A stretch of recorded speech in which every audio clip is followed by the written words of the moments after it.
हाँ जी, तो next ratio हमारे पास आ गई total assets to debt ratio.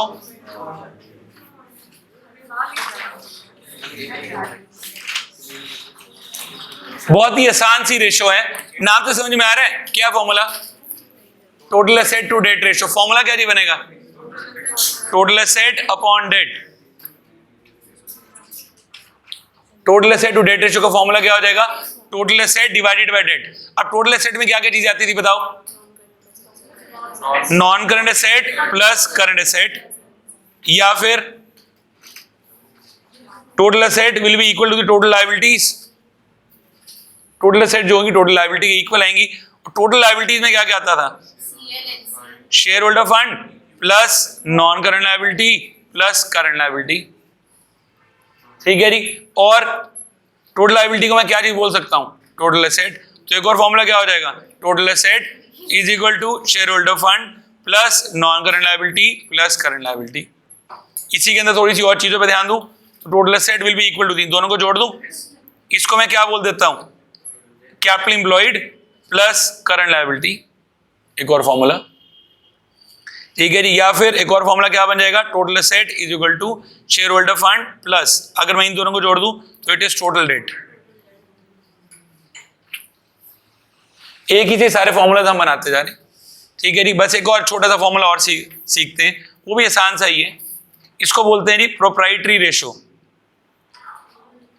Proprietary ratio word हमने कहां से निकाला? प्रोप्राइटर। प्रोप्राइटर मतलब ओनर। इसके अंदर हम देख रहे हैं भाई ओनर ने बिजनेस के अंदर कितना पैसा लगाया, it is known as proprietary ratio.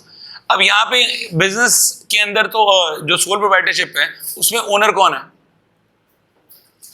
जो ओनर है वो तो सोल प्रोप्राइटर है।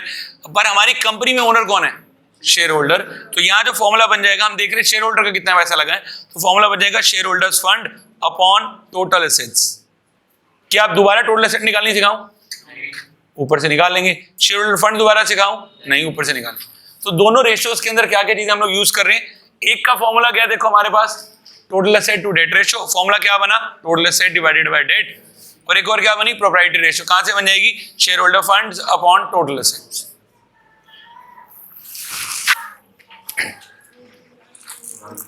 टेप लो जी। इसके बाद मैं अगले क्वेश्चन पे चल रहा हूं। एक सेकंड रुक जाओ, पहले मैं क्वेश्चन ही करवा लेता हूं, बाद में उसको टिपेंगे। इलस्ट्रेशन नंबर 22 पे आ जाओ। Calculate the debt equity ratio, total asset to debt ratio and proprietary ratio from the following. एक ही क्वेश्चन में भाई ने सब कुछ दे दिया निकालने के लिए, कोई टेंशन वाली बात नहीं। कभी भी ऐसे अलग अलग सामान दे दे, सजेशन याद रखो, सिर्फ बैलेंस शीट बना दो, पूरा क्वेश्चन सॉल्व हो जाएगा। चलो बैलेंस शीट की सारी आइटमें बताओ क्या क्या आती थी? इक्विटी एंड लायबिलिटी, इसमें क्या आता था? शेयर होल्डर फंड, फिर नॉन करंट लायबिलिटी, फिर करंट लायबिलिटी। इधर क्या आता था मेरे पास? नॉन करंट एसेट, और फिर क्या आता था? Current asset. प्लीज जरा ध्यान देना किधर कौन कौन सी आइटम में जाएंगी। इक्विटी शेयर कैपिटल किस में जाएंगी? शेयर होल्डर फंड में। कितने की? 3 लाख। प्रेफरेंस शेयर कैपिटल इसी में जाएंगी, कितने की? 1 लाख। टोटल आ जाएगा हमारे पास 4 lakh. Share holder fund, sorry मैंने ध्यान नहीं दिया, जनरल रिजर्व इसी में जाएगा और ये भी इसी में जाएगा। ये बेसिकली ये आ गई हमारे पास शेयर कैपिटल। और फिर आ जाएगा reserve and surplus. Reserve and surplus में हमारे पास क्या क्या आ जाएगा? ये 180 और 120। कितना हो गया जी? 3 लाख। ठीक है। अगला मेरे पास ये भी रिकॉर्ड हो गया, ये भी और ये भी। डिबेंचर किस में जाएंगे? Non current liability. ये हमें भाई ने कितने की दे दी? 3 लाख। करंट लायबिलिटी में क्या क्या जाएगा? दोनों को जोड़ देंगे, टीपी और आउटस्टैंडिंग एक्सपेंसेस। टीपी कितने के थे? 160। ये कितने का था? 40। टोटल कितना आ गया जी? 2 लाख। तो अगर मैं पूरे का टोटल करूं तो 4 लाख प्लस 3 लाख 7 लाख प्लस 3 10 लाख, और 2 कितना हो गया जी? 12 लाख। जो ये क्या आ गई मेरे पास? Total liabilities 12 lakh. Total assets भी कितने की आ जाएंगी? 12 लाख। जो टोटल असेट्स हैं वो किसके इक्वल आ जाएंगी? टोटल लायबिलिटीज के। Common sense. अब हर फॉर्मूला बना लेते हैं। पहले मुझे क्या निकाल के दिखानी है भाई को? Debt equity ratio. Debt equity ratio का फॉर्मूला क्या था? Debt divided by equity. Debt कितने की थी? डेट कितने की थी? यहाँ पे डेट हमारे पास टोटल कितने की आई थी? 3 लाख। और इक्विटी हमने कितने की निकाली थी, इन दोनों को जोड़ के 7 लाख, 4 लाख प्लस 3 लाख, तो 3 lakh divided by 7 lakh, answer निकाल देंगे जो भी आ रहा है, जो भी आ रहा है। नेक्स्ट आ जाएगा 0.43:1। अगली क्या थी, total assets to debt ratio. Total asset में क्या चीज आती थी, टोटल एसेट्स कितने की है जी, 12 लाख अपॉन डेट, डेट कितने की निकाली थी अभी हम लोगों ने, 3 लाख। इसका आइडियल रेशो क्या है? इसका कुछ आइडियल नहीं है, बस पहले 3 का आइडियल है, नहीं अब किसी का आइडियल नहीं है। लास्ट हमारे पास क्या है, प्रोप्राइटरी रेशो। प्रोप्राइटरी रेशो का फॉर्मूला क्या था, share holder fund upon total assets. Share holder fund में क्या क्या चीजें आई हैं, 7 लाख, टोटल एसेट्स कितने की थी, 12 लाख। कितना बन रहा है ये,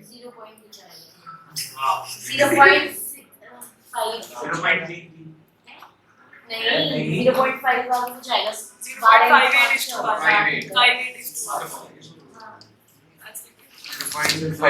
चलो नेक्स्ट रेशो हमारे पास आ गई जी ICR, which is interest coverage ratio. Same आप लोगों ने इकोनॉमिक्स में भी BSc में निकाली होगी ICR। तो यहाँ पर हम लोग ये निकालने की कोशिश कर रहे हैं कि मेरा प्रॉफिट मेरे इंटरेस्ट को कितने टाइम तक कवर कर सकता है। इसे हम लोग क्या बोल देते हैं, इंटरेस्ट कवरेज रेशो। सपोज मेरा प्रॉफिट आया 10 लाख और मेरे को इंटरेस्ट पे करना है हर साल का 1 लाख रुपए, तो कितने टाइम तक कवर हो जाएगा ये, 10 टाइम्स तक। मतलब इसको निकालने का फॉर्मूला आ जाता है हमारे पास NPBIT, where NPBIT stands for net profit before interest and tax. वह आप लोग फॉर्मूला यूज करते थे EBIT, earning before interest and tax. हम यहाँ पर बात कर रहे हैं net profit before interest and tax upon fix interest charges. ठीक है जी, अब समझते सबका मतलब क्या है। सबसे पहली चीज आ गई फिक्स इंटरेस्ट चार्जेस। FIC का मतलब क्या है, फिक्स इंटरेस्ट चार्ज, मतलब दिस इज द इंटरेस्ट जो मुझे हर बारी देना ही देना है। फॉर एग्जाम्पल ये ऐसे उसने मुझे दे दिया 10% लोन, अमाउंट दे दिया 3 लाख रुपए। लोन कितने रुपए का है, 3 लाख, उसके ऊपर रेट ऑफ इंटरेस्ट कितना है, 10%, जिसको मैं क्या बोलता था पहले, कूपन रेट। इसको मैं क्या बोल रहा हूं, interest rate. It is a fix interest charge. Charge word क्यों यूज कर रहा हूं, देना ही देना भाई, इंटरेस्ट हो चाहे प्रॉफिट हो चाहे लॉस हो, और फिक्स है मतलब यही रेट पे देना है। तो कितने का लोन लिया, 3 लाख, 3 लाख का 10% कितना बन जाएगा, 30,000। So this stands for your fix interest charges. ठीक है जी, अगर मैं इसको कंक्लूजन निकालूं, ये क्या बनता है, कूपन रेट, या इसको मैं क्या बोल सकता हूं, interest rate on debt. Debt मतलब मांगा हुआ पैसा, जिसके अंदर हम लोग 3 चीजें क्या क्या लेंगे, DPL, debenture, public deposits and loans. ठीक है जी, अब अगला मुश्किल चीज क्या है, NPBIT निकालो। NPBIT कैसे निकलेगा, पेपर में ना हमें हमेशा net profit after interest and tax given होगा। ठीक है जी, मुझे किस पे जाना है, NPBIT, मतलब इसमें मैं प्लस क्या कर दूं, एक इंटरेस्ट और एक प्लस क्या कर दूं, टैक्स। तो मैं NPBIT में आ जाऊंगा, पर वो इतनी शराफत से तो देगा नहीं, टैक्स का ना आफ्टर से बिफोर पे जा रहा हूं भाई, माइनस हुआ तभी तो बिफोर पे जा रहा हूं, तो इस वजह से यहां पे क्या कर दिया जी, प्लस। अब पर इतनी शराफत से तो हमें देगा ही नहीं, टैक्स का ना रेट गिवन होगा, तो इसको हमने अपने घर के एक फॉर्मूले से निकालने की कोशिश की है। वो फॉर्मूला क्या है, net profit after interest and tax given होगा। ठीक है जी, इसको करेंगे 100 minus tax rate into 100 plus fix interest charges. Net profit after interest and tax into 100 minus tax into 100 plus fix interest charges. इससे लॉजिक समझाने लगा अभी एक बारी, पहले एक बारी फॉर्मूला समझ लेते हैं कि फॉर्मूला क्या है। फॉर्मूला लिख लिया सबने। अब एक बारी क्वेश्चन में फॉर्मूले के हिसाब से भी दिखा रहा हूँ, लॉजिक के हिसाब से भी दिखा रहा हूँ कि मुझे कैसे करना है। देखो इसका लॉजिक क्या कैसे बनता है, पहले जरा आप उस पर चलते हैं।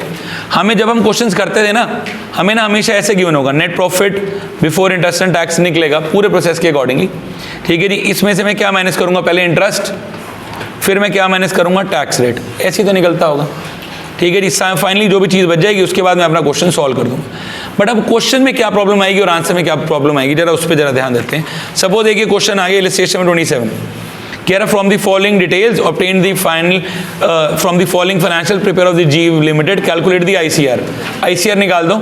इधर ध्यान देना, NPAIT net profit after interest and tax कितने का गिवन है जी, 1,20,000 टैक्स रेट कितने का गिवन है जी? 40%।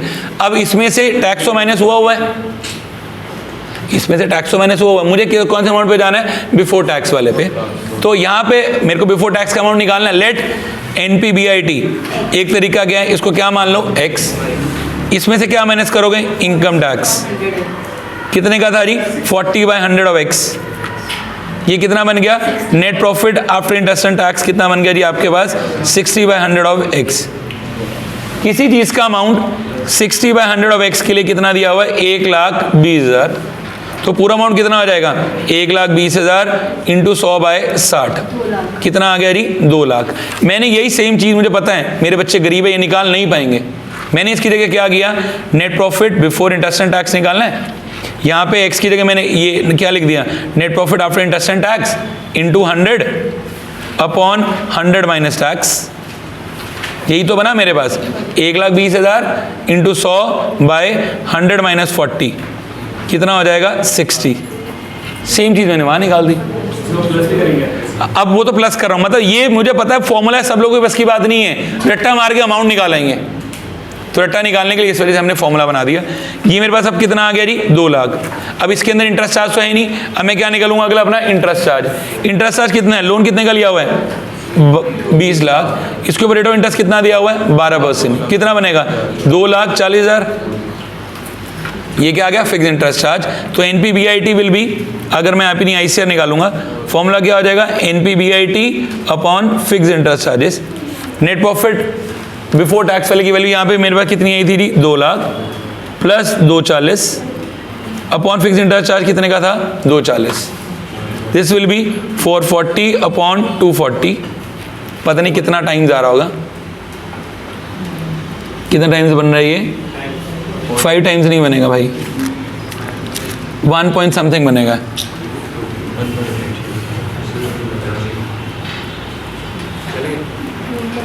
$1.83 1.83 times, which is your answer?